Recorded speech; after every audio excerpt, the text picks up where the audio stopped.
Kaixo eta ongi etorria gure asteartetan saiora. Gaur beti bezala elkarrizketekin hasiko gara. Odei, kaixo, egunon? Kaixo, gaurkoa Antxon Telleria etorri zaigu. Hobeto ezagutzeko bi batekin utziko dizugu. Gaurkoan gurekin Antxon Telleria izango dugu. 25 urte dituen tolosarra. Irratian hasi zen lanean, naiz eta laizter telebistara ere saltoa egin. Gaur egun EITB-ko Dida saioan egiten du lan goizean. Eta arratsaldetan gure Kaxa telebista saioan aritzen da. Gaurkoan gurekin Antxon Telleria. Arratsaldeon. Aupa, arratsaldeon. Eskerrik asko, gonbidapena da. Galderik hasiko gara. Nola eta noiztik hasi zinen honetan? Honetan, telebistan, irratian. Nik ikasi nuen ikus-entzunezko komunikazioa. 4 urte inditun, unibertsitatean. Eta gero emantzikuten aukera praktikak egiteko. Eta zen nintzen praktikak egiten irratian. Eta irratian nintzela ja, telebistatik deitu ziaten, probatxo bat iteko, eta zer. Eta holaxe. Egia esan nahiko hasi berria naiz, baina zen nintzen unibertsitatean ikasten, gero praktikakin, eta hola. Zure familian dago kazeteririk? Nerea nahia. Gu kazetariak ez gara, gu ikasi du komunikazioa, ikus-entzunezko komunikazioa. Julen nerea nahiak ere hori ikasi zuen. Eta, gero aparte, gure gurasok biak izan dira euskaltegiko irakasle, eta beti egon dira nahiko lotuta euskararen inguruan, da izan dute lan, orduan, familiti bat, zerbait bai. Txikitan pentsatzen hartzen duen horrelako zerbait eta mokatuko zen dira? Ez dut uste. Txikitan... ni notatzen nuen, neukala igual habilidade pixka bat. Zuire pentsatzen tokatuko dizuela klase aurrean aurkezpenak egitea eta hola. Eta jendea jartzetan bastante urduri. Kriston estresa. Eta ni esan dut esaten ditu mozoiek. Eta nahiko erreixen da aparte disfruto egiten. Hola, gaur bezala hemen, jendean nahi behi dagotea eta nahi izketan, gustatzen zait. Ez dakizu bat? Eta zuri zaizu gustatzen, Ero trebatu egin daiteke.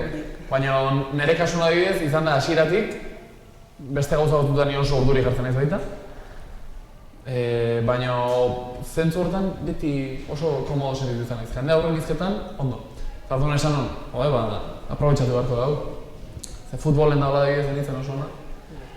Eta zerbait inbarra dago, bizitzeko, eta esan hon bida, igual hemendik.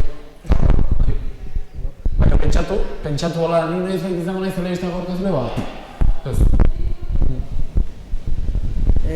Zer nahi dago beztu, irratia ala telebista? Eta indigute galdera dago, pila horretan, baina henik ez dakit esaten. Irrati, beti imardarik eta aldeko eta kontrako gauzak. Irratian txarra da oso goiz esnatu behar dago. Oso goiz. Zuzerrutan esan duzea? Zazpitan... Esnatzea... Seiak eta laurden. Ez da asko zer lehenago, baina lehenago da. Hau oso gomeni importantea da. Zutzako, programa egiten nahi zeten guztintzako eta ikuslentzako. Saiatu, lan egiten, goizeko 7 baino berandugo esnatzea ahalbidetuko dizuen zerbaitetan. Alarma programatzeakon, lehenengo numeroak izan behar dauka 7 bat. Hoi lortze bali mazue, kontentu goteko moguntzeate. Zer nahi jartzeit 6 bat, 6ak eta laurden, 6ak eta 20 hola berandu. Horren, irratian gauza txarra hori da, goiz esnatu behar dela. Gero, zoragarria da, zesartzen zera estudioa, pintan. Dena dijoa, oso azkar, zuzenean ite du programa, 3 ordu. Eta telebistan beste aldean da hona da, denbora asko. Zuek gaur hemen montatzen nahi duzuetan bezala, montatu imar da, jarri, mikroa probatu, ensaiatu, buelta, nola jarriko beha. Orduan, irratiak daukan hona da, askoz azkarragoa dela, eta hori guztia zait. Baina ez da esnatu behar telebistan, momentuz. Orduan, ez dakit zeratu. Baina bia guztia zait asko. Musikan ere aritu zara, kontengazu horren inguruan. Musikan ere aritzen nahi zendik. Ni bateria jotzet. Jokinek bezala. Ni izan nintzen hau zekit kontatu zuen. Ni izan nintzen Jokinen ordezko Nogen talden. Bai, zitu kontentu Eukin, esplikazio batzuk, hola eman, zure ibesei. Ez, umetatik, ni Tolosara naiz, eta dago joera handia inauteritan txarangak jotzeko. Orduan, Tolosan ume guztik, ume askok futbolista baino gehiago izan nahi dute txarangero. Eta nire nintzen horietako bat. Eta orduan hasi nintzen txarangan jotzen, perkusio egin nuen, urte pila bat, eta gero hasi nintzen pixkanaka bateria jotzen. Eta, gauza asko egin ditut. Berdina txarangan jotzen nuen, hain ere Jainekin izeneko txaranga bat daukau, talde baten bateria jotzet, tarteka jokin edaitzeit, eta horrelako salsatan egiltzea asko guztien zait. Noi. Nola banatzen duzu zure denborakin, lanakin, familiarekin? Bida, bai da beste gauza bat, pixka bat txarra. Nola, irratia eta telebista bi gauzak egin egiten, denbora gutxi xamar bezala dugu. Bai, gu grabatze dugu. Ite dugu programa egunero, irratikoa, eta gero hortaz aparte, ostegun da hostilala arratsaldetan grabatze dugu telebista. Orduan, ostegun da hostilaletan sartze gara lanera goizeko 7 baino lehentxeago eta gaueko 9 artean. Bai, ordu asko dira. Orduan, hain ez gabiltza denbora zola sobrante. Baina, itea da, libre duguzunen aprobetxatu. Eta badakigunez hau ere ez dela betiako izango, ez diteu pasako 40 urte etengabe martxan honetan. Asumitzen ez oain hola tokatu dela, eta listo. Anaiarekin egiten zu lan, zer moduz dara mazue? Ondo. Zer esan dizu, behar aldetzeko? Bai. Zuk anai badaukatu? Bai? Eta ondo modatu zerarekin? Ez? Nire berarekin oso ondo modatu izan ez beti. Txekitan igual dauzkazu beti hola bronka txiki batzuk eta. Baina ez, bestela ez deu sekula asko txokatu eta gehiago da, netzako nahi gustatzen zait, anaiarekin lan egitea. Ze behakin ondo konpontze animazioan bentaja bat ere izan daiteke. Behakin alako babes bat ere sentitzea eta elkar laguntza edo eta hola. Batzutan aserretzea gara. Batez ere lo gutxi indako eta hola eta beti otea beste tensio puntu bat. Baina anaiarekin lan egitea gustatzen zait. Zeitzu dira zure bizipen horren eta txarrera? Lanean da, o bestela? Bia. Bizipen honenak. Telebista. Telebista. Ego batzen naiz, deitu ziaten den, telebistan lan egiteko, horrek kriston txutea eman ziten. Jode, ze ondo. Zer nola bait, gure lanean beti da, asteziazu irratian lanean, damazkizu igual 2 urte lanean irratian, eta igual norbaitek esan dizu, guztia ezagit edo ez edo, baina gauza bat horrela, ondo ari naiz edo ez edo, ez dakizu oso ondo.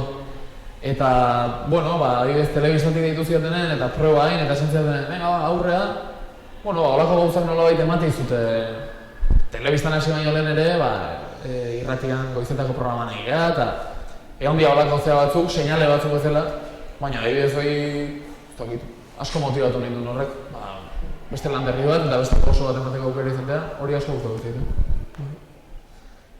Ez zer esan zinok ez dure berdinari nahi duen norbait? Zuki nahi zuen ere berdina? Gustatu politzia izuke? Egia da, elkartzetzailea zuzeala, nahi nahiz galdera egiten, hori gure falloa.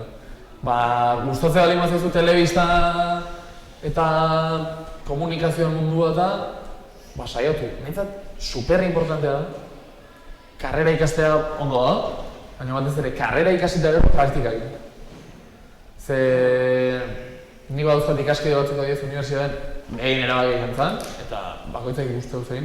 Ez zutelako igual nahi lan mundura salto egin, edo nahi zituzelako beste gauza batzuk probatuta. Baina nahi bali badezu hori, nik ikasiko nuke karrera komunikazioa, edo mundu hortan sartu behintzat, eta gero saiatu praktika batzuk bidez, edo lotura hori bidezen lan mundura. Ze bestela askotan, 4 urteko karrera bat bukatzezu, eta gero gatzezea hola, tituloa etxen dagoazula, eta orduan hori importantea iruditzen zait. Eta gero, entzun ditzala eta ikusi ditzala guztoko gauzak. Nik irrati programa da izan entzun ditut, telebistako programa batzuk jarratzen ditut. Baina, dena jarraitu beharren, ze askotan hori ere pasatzea. Izan nahi eta aurkezle, ikusiko ditut, telebistako aurkezle guztik. zu bilatu barra dugu pixka bat, ze guztia dut zure estiloko jendea, referentek, honek iteuna guztia dezak nik tankerako zerbait egin dezake, eta holako jendea pixkanaka deskubritzen jun, eta osatu zure personaje hori. Zer hori ezpen dituzu eskola garaiz? Eskola? Tolosan ikasi nuen, Laskoaren ikastolan. Eta ondo, ni beti izan naiz nahiko txintxo bat, hola, ez dut gerra honek eman. Agobiatzen izan bastante azterketak, esan. Bai, ez da? Asko agobiatzen zea? Ja. Ni hainbeste agobiatzen izan, esaten nula. Ikasikot, eta hola naiz agobiatuko. Zuko egitezu? Bueno. Ez da baizik egite. Bakoitza ikusi hau, alduna. Azterketak egin bai estutzen nintzen bastante. Eta orduan nintzen, enpollo isa marra. Eta orduan azterketa ezpera nire eukitzen duen dena dominatuta. Eta ondo. Baina bai, bestela guztua. Gaina kuadrilla oso majoa geneukan, da oaindik ere ikastolako kuadrilla da nire egungo kuadrilla, oroitzapen polita dut. Badakizun bezala ikasolatean gaude. Ze esango zinuak ede batxek ikaslei? Zerbait esan, DBH-ek ikaslei? Baina helburu batekin? Edo la generalen? Generalen. Zerbait esan? Zuek denak zate DBH-ek ikaslei, ez da? Bai. Eta ze esango izuen nik, zuei? Esango izuet zuen ametxen alde borrokatzeko? Eski hori asko esatea. Zer esango ditut, saiatzeko, disfrutatzen. Olako esperimentu egitea, politia egitzatzen nahi. Eta, dago rapero bat, Casey O, ezakitzen dut zuen. Pastu baten talde bat, Biolares del Verso izeneko bat, oso tipo famosoa. Baina gutxi honetan bere kontzertu baten, eta tipoak esaten zuen. Gaztea zea igual, eta dauzkazu zure mobidak, eta gutxi zaizu mundua dena zure kontra dijoala, eta holako nera bezaron euki egiteken rebeldia punto hori. Hori hola da, eta ezin aldatu, hola sentitzen nahi zen momentu hortan. Baina, zaindu zure inguruko, esatzen da, hori asko guzti egiten, esatzen jun zure amona bisitatzea, eta hori guztatu egiten. Ze, igual, egia da, edade komplikatu izan marra dala. Zeuzkazuzek 15-16 urte? 16. Batzuk 18. Batzuk 18, beste 16, deneti da. Bai. Eta egia da dela, edade bat nahiko hormonak eta faktore asko daude. Baina, hoi bizi marra eta pasai marra, eta pasako zaizu, Baina, bitarten, hoi konsejo honen eritzeit. Saiatu nortea gehiagiz galtzen, adibidez, etxeko zein du. Ez daukazu omarrik gurasoi pelota egiten den guztia. Baina, saiatu txukun motatzen behiekin. Amonai bisita egin, hori importantea. Jutezea amonai bisita egin? Duela gutxi izan. Begia. Baina lehenago bisitatzen zenut? Bai, asko. Ni adibidez, hori esan zuen, gehatu nintzen horrekin. Bia. Amona eta beste bilatxonak hil zidan, baina gure amona bat hain bizi da. Eta egia esan, nahiz asko guntzen. Berari bisitan. Bakit gau telebistan ikustea ditula eta hola, baina bisitan dut zuen amonak. Hoi konsejua da. Hemen galerekin bukatze dugu. Eskerrik asko etortzaitik. Zuei, nogea penagatik. Fenomeno. Hauxe izan da gure elkarrizketa, eskerrik asko Antxon eta Odei, eta jarraian betiko moduan eroberriarekin hasiko gara. Gaur Maitek 3 eroberria presatu digu, beti bezala, kaixo? Kaixo, gaurkoan animaliek zerikusi duen 3 eroberria ekarriko dizkizuegu. Lehenengoa orein zombien inguruko berria da. Badirudi azken urteetan orein zombien gaixotasunak garatu dela. Orein hartzen eta horrelako animaliaren arte. Animalien garuna erasotzen du eta ebiltzeko zaitasunak garatzen dituzte. Denbora baten ostean hiltzen diren arte. Egiten dituzten mugimendu arraroak direla eta zombi izen jarri zaie. Science Advance aldizkariak ekarri dugu bigarrena. Zientzialari batzuk animalien loa ari dire aztertzen horrek nola funtzionatzen duten jakiteko. Konkretuki, loaren zein taldeen beharrezkoa ari dira ikertzen. Horrelako lo gutxi dituzten animalek dituzte bai. Esaterako, baleak egiten dituzte 15 minutu eta jirafek 20. Etorkizunean gizakiek agian lo gutxi egin dugu. Jo, interesgarria. Eta azkenik, estatu batuan 300 kiloko kaimana ez dela bere ohiko habitata eta bizilagunek susto handia hartu dutela. Animaliak 4 metroko luzera zuen, baina ez du arriskari suposatzen gizakiarentzat. Harrigarria. Bueno, hauxe izan dira gure 3 ero berriak. Eskerrik asko Maite, eta hurrengo astera arte.